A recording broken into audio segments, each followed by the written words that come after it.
Ploiești, acolo unde Astra va porni o altă prezentă la titlul FC Vancui. Și aici se poate spune că va fi o partidă cu valențe decisive, cel puțin pentru moldoveni. Un eșec însemnând îndepărtarea de obiectivul propus campioana României.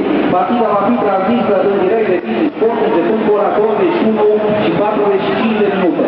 Numai rezultatului de ieri dintre Rapid și FCN Târgu Mureș 1-1, clasamentul ligii 1 se prezintă astfel.